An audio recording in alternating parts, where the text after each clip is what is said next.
Hey everybody, and welcome back to Investing with Wesley. A lot of people are saying that these financial storms and the market itself is going to get really rocky. And although we can already see the market itself being rocky right now with the bear market that we're in, we're on the brink of a recession that could ultimately turn into a depression if we're not careful. Now, it's not just me saying this, but a lot of people that are actually in the know. As an example, the CEO of JP Morgan Chase announced that an economic hurricane is coming. And I already made a video explaining to you what I think he meant by that. But in today's video, I want to talk to you about what recessions are, what depressions are, and what you could do to prepare for it.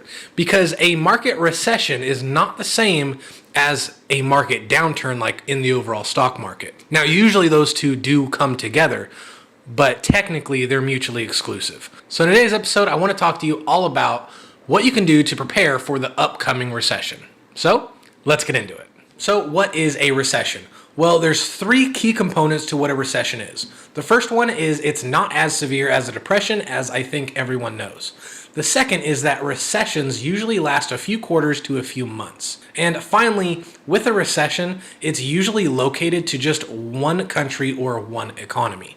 Now, depressions that we could very well see our economy go into, depressions are much more severe. Depressions can last up to a couple of years, making it much longer and much more devastating as opposed to a recession. And also, due to the severity of it, depressions have a way of impacting multiple different countries or multiple different economies, especially those facing the same situation. So the reason I say that we could go into a depression and not just a recession is because multiple different economies are all facing the same situation.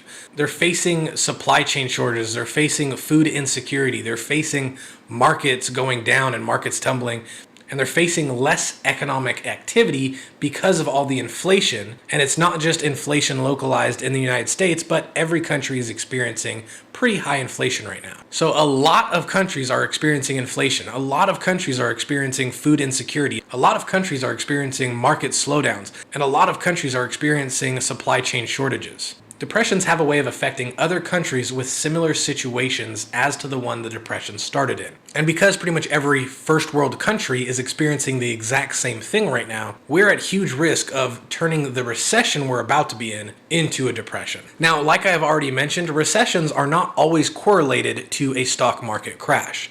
Now, they often do happen together, but one doesn't cause the other. Okay, so now we know the difference and the severityness of recessions and depressions.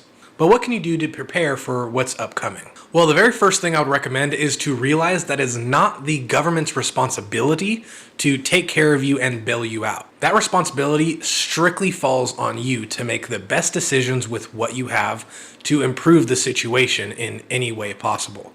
Now, sure, stimulus checks and bailouts have happened from the government, but it's not their responsibility, and likely the next bailout won't be for you. The next bailout will probably be for the government itself, big businesses, and the consumer, meaning you, are going to be left holding all the losses or left holding the bag, so to speak. That kind of bailout is really the only option the Federal Reserve has because it still needs to fight inflation, so it can't protect everyone and it can't save everyone. Someone has to be left holding the bag, and it's likely going to be you, the consumer, because unfortunately that is the world we live in. So realize that the responsibility is solely on you to make the best of whatever situation you're in right now. Create a budget if you haven't done so already. If you do have a budget, maybe relook at it and reevaluate it now that prices of everything have gone up. What are some luxuries that you can cut back on, and what is some spending that you could cut back on, if any? That leads us to the second point. The second point is to increase your income and cut back your spending. So every financial person on YouTube or any other platform is going to tell you, make your own coffee at home, cut back on all the non-necessities. But you also have to realize that austerity can really only get you so far. Eventually, you're going to have to make more money. If you're making minimum wage, even living a minimalistic lifestyle, there's no way you're going to make enough money to open up your own business, to invest enough money to be successful. And more often than not, if you're working a minimum wage job, you're probably going to be living paycheck to paycheck. Austerity and saving is only going to get you so far. You have to increase your income. So how does one increase their income when economic growth as a whole has slowed down? Well, ultimately, it comes to who's more valuable. If you can increase the value that you have to the company you work for or to others, then you're more likely to increase the amount of money you make. If you're really good at what you do and have a particular set of skills or value, then chances are if you ask for a raise, they will actually give it to you. And if the company's hard pressed for money and they can't afford to give you a raise, then when the job losses and the cutbacks start happening, you likely will get to keep your job because you have that much more value. Now, if your particular talents don't really line up to whatever company you work for, then there's plenty of other people that will pay you to learn whatever skill and whatever talent you have. You can create content, educational or entertainment content here on YouTube. You can open up a side business where you restore old furniture and sell it, basically flipping it. Literally, there's 1,000,001 different possibilities that you could do as a side hustle to increase your income in the event that you've already cut back as much as you can cut back. Now, not only is it important for you to diversify as much as you can your income sources, but let's talk about why you need to make more money and not just cut back your spending. The primary reason is inflation. Inflation is making the price of everything around you go up, it seems like every single month. And raises usually only come once a year, and if they do come at all, they're not going to be as much to keep pace with this inflation. Most raises are 2 or 3%, and the current inflation we're in right now is closer to 9%. So in reality, in terms of real spending, you're actually getting a pay cut month over month because everything else is going up and your income's not going up alongside with it.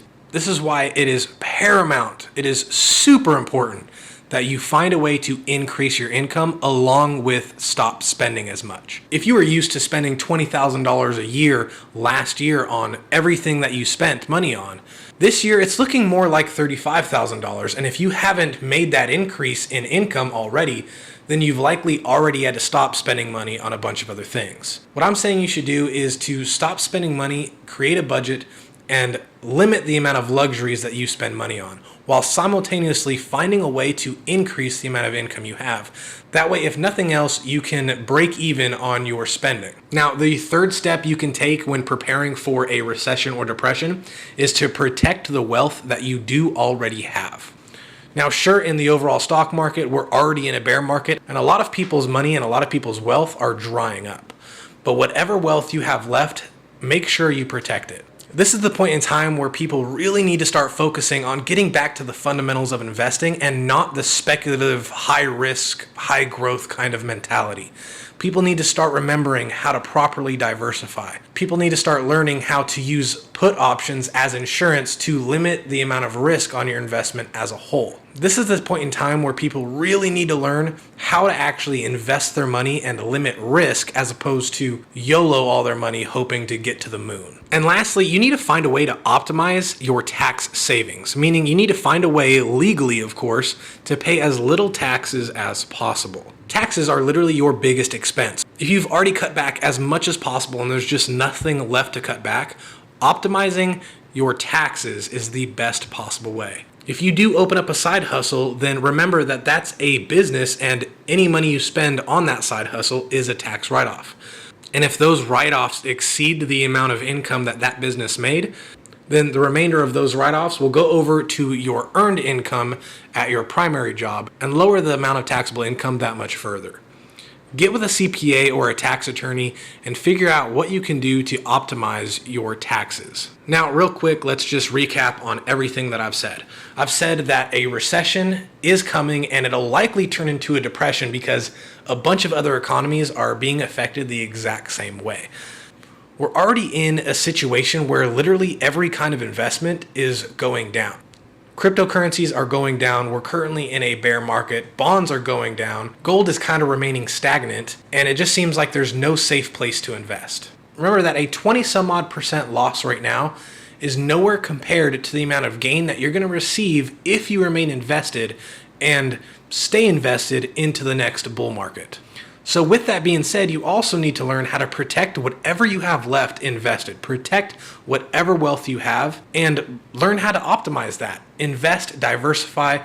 Don't put all of your eggs in one basket hoping to get to the moon. Once you've protected your wealth, focus on increasing your skills to grow your income. Now, the best case scenario would be to diversify your income, make enough to where you don't have to worry about your job if they have job cutbacks, but likely that's probably not going to happen. So the best case scenario is to increase your income enough to be able to put things away inside of your investment account or to make ends meet to cover the amount of spending that you need to cover if inflation continues to go up and prices along with it. And lastly, get with someone who knows the tax code and optimize the taxes that you have to pay to limit as much taxes that you have to pay as possible, because that is your largest expense.